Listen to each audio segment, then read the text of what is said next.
Welcome to Punchline. We are here with a very special guest. We are here with Kayla Hracho. This is K Rock, guys. She is an up-and-coming MMA fighter, someone to keep your eye on. Kayla, how are you? I'm doing great, can't complain. Thank you for having us. We just watched an intense training session with her and her head coach. Who's your head coach here at ATT? My head coach is Dean Thomas, one of the best coaches in the world. I'm so happy to have him on my team. So what was it like when you transitioned to MMA? What was that like? Gosh, it was the hardest thing I've ever done, to say the least. So not only was I starting a whole new sport, really like 4 new sports, but I was doing it at the best MMA gym in the world. So it was like a culture shock, you know what I mean? For 2 years I was getting my butt kicked in, but every single day just putting the pieces together and you know, just staying clear on my path and staying focused, and here we are.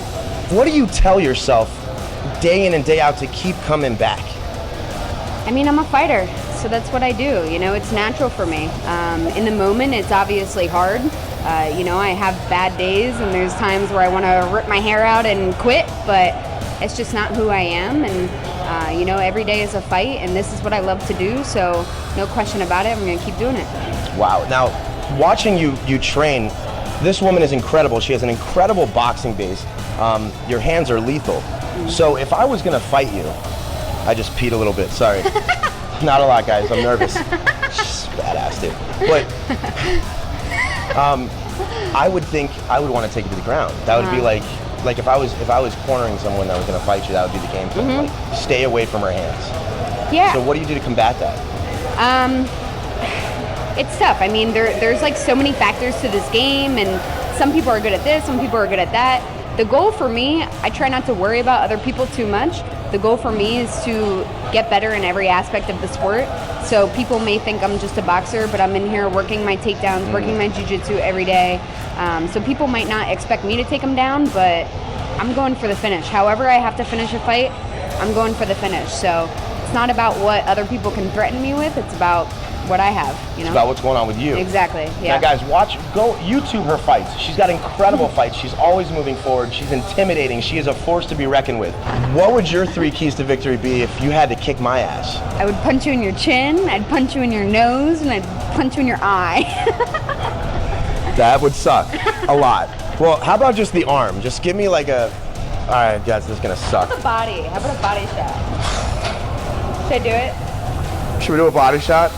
I don't want to do it hard. Oh God, let's do the arm first. Let me deal with this first. Oh, this is gonna suck. Let's give you a little jab.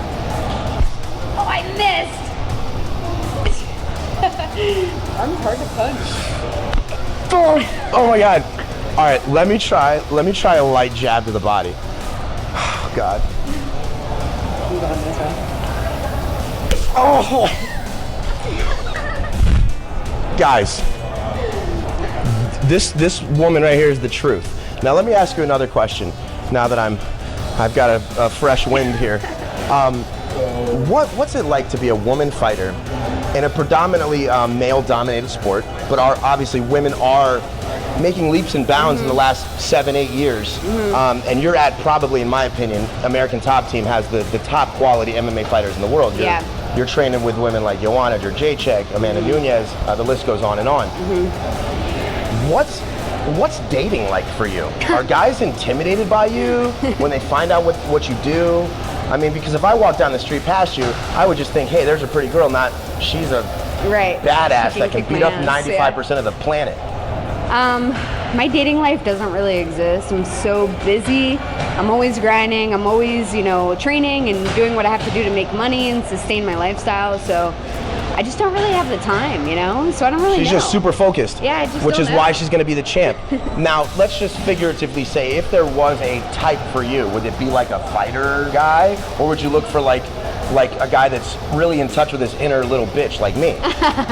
That's kind of what's hard too, is like, I'm here every day, you know, I don't necessarily want to date someone that I'm training with, like, seems like a conflict of interest. But it would also, I think, be hard for me to date somebody who has no idea about the sport. So it's hard, and I think that's part of the reason I've been single since I got here.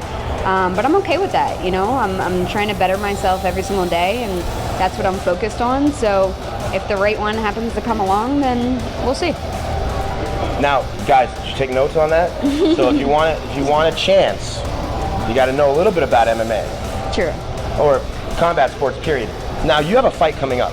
Yeah, I fight. Tell us about that. I fight on August 3rd. It's my pro debut. I'll be fighting actually in Louisiana. Kind of random, but I fought in Louisiana as an amateur. They were a really good show. Just kind of want to start small and work my way up, build that experience, get some wins. So yeah, August 3rd, I'll be making my debut. August 3rd. Now, how can we watch this? How can a fan follow you? So a fan can follow me. My Instagram and Twitter is K Rock MMA. It's KAYROCK MMA. Facebook is my first and last name. How to watch the fight, I'm not sure yet. Hopefully it'll be streamed. I'm sure it will be. But if you guys follow my social media, then you'll be able to keep tabs. And we'll keep tabs here on Punchline because we're going to be following her journey to that fight. Do you know who you're fighting? I'm fighting a girl named Kayla Hracho. I don't think she wants to take a body shot. I can account for that personally. I will say, she's a tough girl. I think she's from Texas. She fought Mackenzie Dern in her pro debut and wasn't finished by Mackenzie. Wow. So, you know, she's not a scrub. She's a tough girl, but I'm tougher, you know? And the goal is to just go in there and be more skilled and fight smart, come out with the win. For you guys that don't know her as well as we do, something that separates her from a lot of other MMA fighters is that you really could have gone pro sooner, but you really wanted to take your time and hone your craft. Yeah. Why? I think that's incredible. Why make that choice? Dean and I were kind of on the same road with that. We sort of like felt a little bit of pressure to kind of be strung along quickly to turn pro, like right when I got here. You know, people looked at me as a fighter, they're like, she's got boxing experience, she's got hands, you know, she can go pro. But you know, our goal is to have a long, successful career. We don't want to just do it to say we did it. So I think it's very necessary that we took our time. It was tough, obviously, because I was fighting for free for the past, technically 5 years since I started boxing. So I think it was the tougher route, but I think in the long run, it'll pay off, you know, because I'm going into my pro debut now with 11 amateur boxing fights and actually 11 amateur MMA fights. So I just feel a lot more prepared, you know? Yeah, you've gone to war 22 times. Yeah. So it's nothing new. Now, another question, and I've talked to your head coach, Dean, about this a lot, because him and I are actors. And he compared, the only thing he could compare the moment before he acted on camera or acted in a play was walking to the cage before a fight. He said that's the only comparable feeling. What's going through your head that moment before the moment?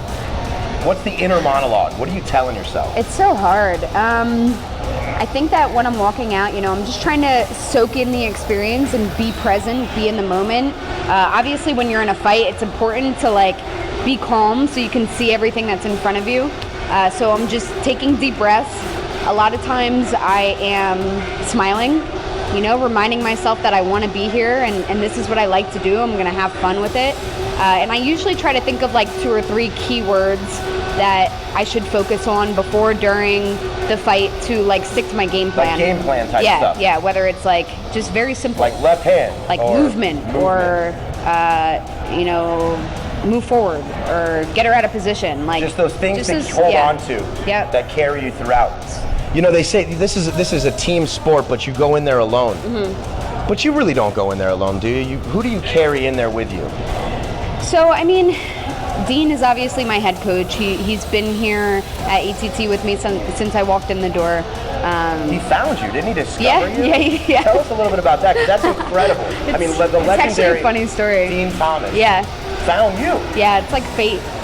So I was living in Pennsylvania and I was boxing, and I actually was about to move to New York City. I was 4 days away from moving to New York, and I was going to move there to continue my boxing career.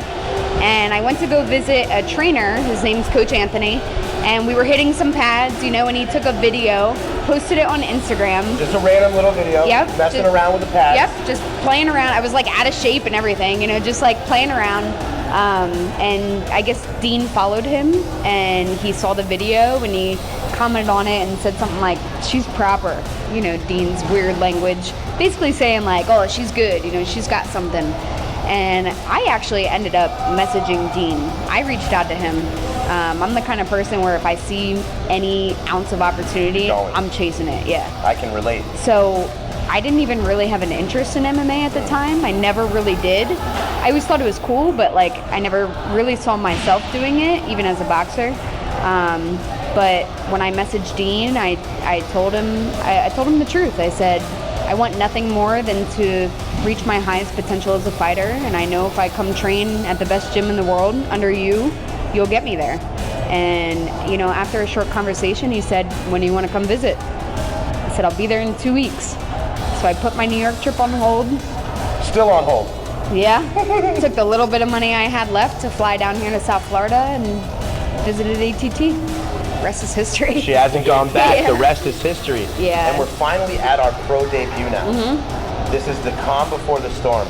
We are gonna catch up with her and touch base with her every now and then, because we want to be here at Punchline a real fan base for you. I love it. So stay tuned, guys. We're gonna catch up and follow Kayla in her entire journey up to her fight. You're watching Punchline with Justin Sims. This is Kayla Hracho. Guys, stay tuned. This girl is intense.